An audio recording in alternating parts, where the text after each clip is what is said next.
Hello nice people, this is Laurence from Nopa Fish, and this is what's in my basket.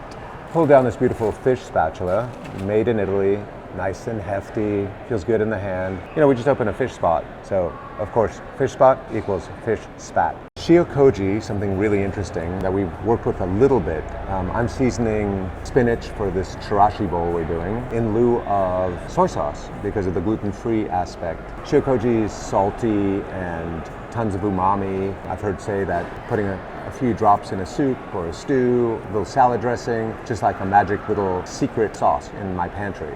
Every cook has a spoon fetish, me included. If you work in the fancy places, you're looking to sauce, there should be a spoon on your station all the time. I love a deep bowl. I like to find two that match so I can cannelle. They're balanced, they've got soul. What a smart thing to stock. Walking through the shop, my eye went straight to this bread knife. The KB2 with this plum handle, not only beautiful, but my God, it's sharp. Tines on both sides, that's what's making this knife unusual, and also will be everlasting sharp. I want it.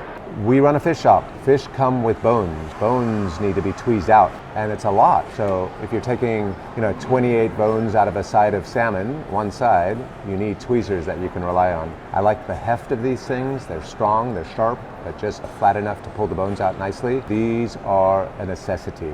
This book, On Food and Cooking by Harold McGee, is a cook's Bible. It explains in great detail, all the science behind what we do every day. It takes some of the mystery out, gives you some good clues, and if you would like to fall asleep quickly, put that by your bedside table. Can't help it. I love this little oyster shucker. I probably have 15 of them in all different shades, colors, but this little guy, beautiful wood, nice and sharp, looks sexy. I can't wait to use it.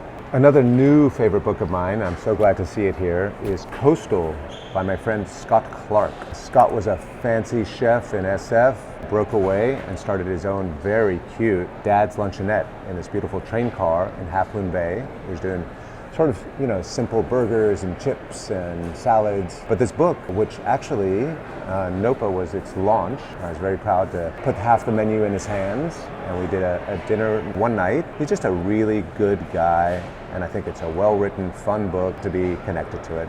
I've always sharpened my knives myself. I'm not saying that I should always sharpen my knives myself, because there's still a lot to learn, even after this many decades in the gig. But a sharp knife is imperative in your kitchen. I bought all my stones, and I use Japanese water stones from Bernal over the last however many years. This particular stone is called the Auto. It's got an interesting grit. If you just use it straight up, just wet it, let it soak, and you start, it'll be about a 2000 grit. But as you muddy it up, as you sort of, increase the mud, you increase the grit to about 4,000. So it's, all in one stone, and it's nice and thick, so you can use it for many years. And this belongs in every single kitchen. Certainly the best representation of the izakaya style of cooking in San Francisco. Sylvan opened this restaurant, Rintaro, a while ago now. I have been blown away every single time I've eaten there. I was so pumped to see the book, and it's a great book. It's so inspiring to me. He is so knowledgeable. The food is so delicious. I can't do without this book.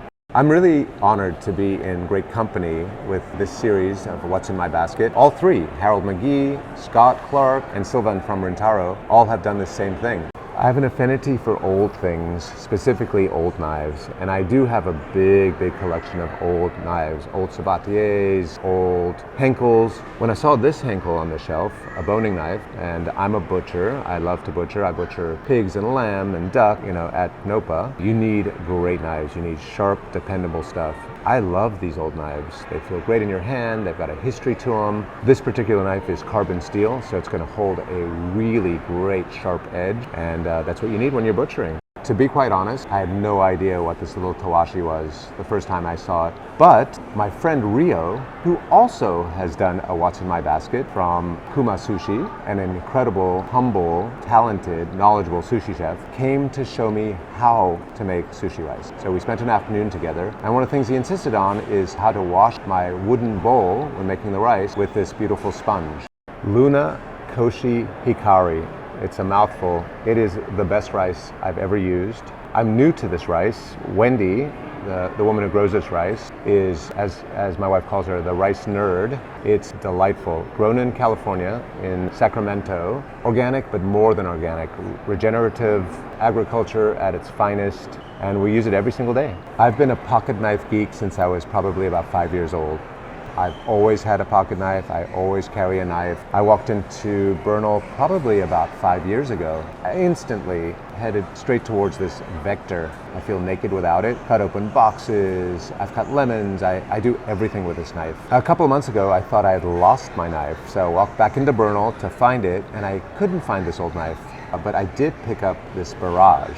Flips open nicely, very, very sharp. In fact, I bought 3 of them for my kids. So the next time you're in the Ferry Building, I absolutely encourage you to stop by Bernal, grab something, and then head towards Nopa Fish. It's time for you to eat that rockfish sandwich, people. Thank you so much. This is Laurence, and this has been What's in My Basket.